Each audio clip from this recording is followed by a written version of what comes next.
Naskah Sunda berdasarkan tema perkembangan Islam. Nah, pada kesempatan ini kita akan mendiskusikan naskah-naskah periode Islamisasi.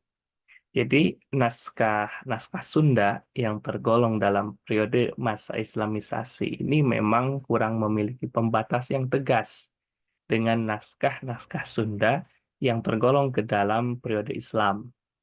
Bahkan tanpa ada teks yang cenderung berperan sebagai missing link. Jadi coba untuk menghubungkan namun memang tidak tepat. Contoh misalnya Wawacan Ogin Amar Sakti. Dalam teks naskah ini merasa nampak terasa unsur India dari kitab Pancatantra, sehingga dalam wawacan tersebut terbayang unsur-unsur pra-Islam pada awal masa penyebaran agama Islam di wilayah Sunda Jawa Barat. Sehingga hal ini dijadikan indikasi bahwa wawacan ini termasuk periode Islamisasi ialah munculnya tokoh Raja Makhruf yang beragama Islam Kalamullah. Tokoh Ogin sebagai putra Raja Makhruf merupakan gambaran tokoh ideal sebagai insan kamil sejati.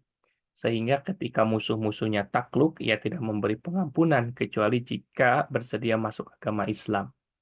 Berikut ini disajikan ringkasan kisah Ogin Amlar Sakti dari salah satu naskah salinan abad ke-20 yang ditemukan dari Cisalak Subang.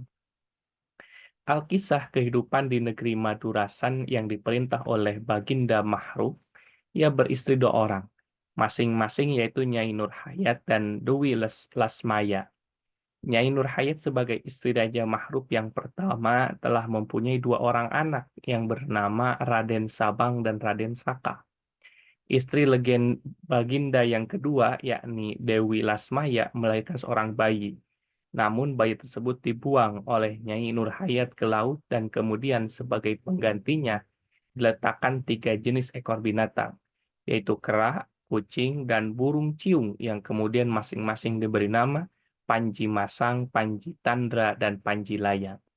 Melihat kenyataan demikian, Baginda Raja marah luar biasa sehingga akhirnya memerintahkan Patih Budiman untuk menghukum Dewi Lasmaya beserta ketiga jenis ekor binatang itu untuk dipenjarakan di sebuah hutan di Pengasingan. Dewi Lasmaya bersama ketiga binatang yang sudah dianggap sebagai anaknya itu mencuri azimat berupa pedang raja dan berhasil menghancurkan penjara yang dihuninya. Dalam pada itu negeri Malabar yang dirajai oleh Jin Antaboga dan patihnya bernama Naga Paksi menemukan bayi laki-laki dari tepi pantai yang kemudian dinamai Amar Sakti alias Raden Samudra alias Sumaningrat alias Amar Laila alias Mudali Ahmad. Akhirnya atas bantuan Jin, Samad Sumud yang mengasuhnya, Amar Sakti berhasil menjadi seorang yang sakti mandraguna dan berhasil menemukan ibunya yang kemudian dibawa ke negeri Malebah. Kesaktian Amar Sakti atau yang kemudian mendapat nama lengkap Ogin Amar Sakti semakin tak tertandingi. Suatu waktu Ogin beserta pengiringnya pergi ke negeri Madurasan dengan samaran bernama Sarah. Di negeri ini Sarah dijadikan pengasuh Sabang dan Saka karena atas jasanya berhasil menyelamatkan raja dari serangan seekor banteng liar. Namun lama-kelamaan Nyai Nur Hayat menaruh curiga sehingga disuruhnya Sabang dan Saka membunuh pengasuhnya itu.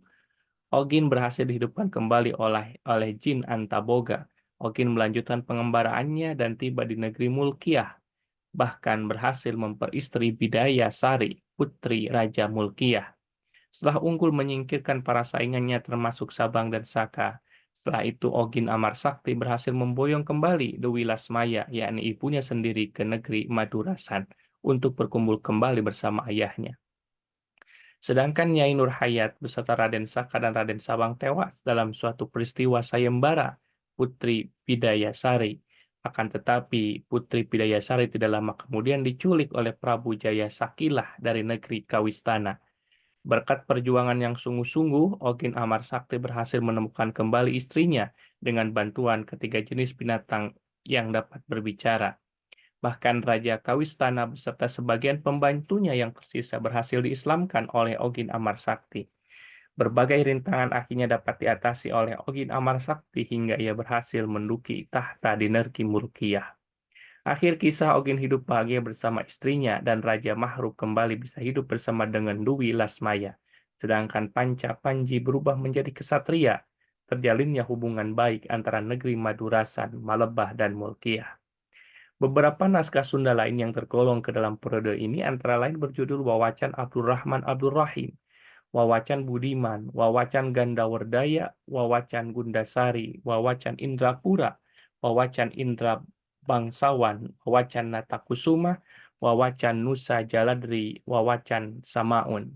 Selain naskah-naskah tersebut, ada sebuah naskah yang cukup terkenal di Sunda dan dapat digolongkan ke sini, yakni Wawacan Prabu Kean Santang.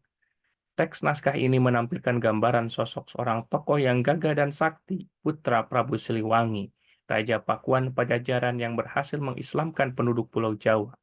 Berkat kesaktian yang dimilikinya, ia dinamakan pula sebagai Gagak Lumayung alias Gagak Lumajang. Berhubung ingin mencari musuh yang sebanding, ia pergi ke tanah Mekah. Di Mekah itulah ia dikalahkan oleh Baginda Ali, kemudian setelah dipertemukan dengan Nabi Muhammad, maka ia mendapat nama baru dengan sebutan Sunan Rohmat, yang sekaligus ditugasi untuk mengislamkan seluruh penduduk Pulau Jawa. Sering-sering muncul pula teks naskah jenis atau dengan varian judul Babat Godog, Wawacan Gagak Lumayung, Cerita Sunan Rahmat, Wawacan Walang Sungsang. Berikut ini disajikan ringkasan. Kisah Kian Santang berdasarkan salah satu versi naskah yang ditemukan di Banjaran Bandung.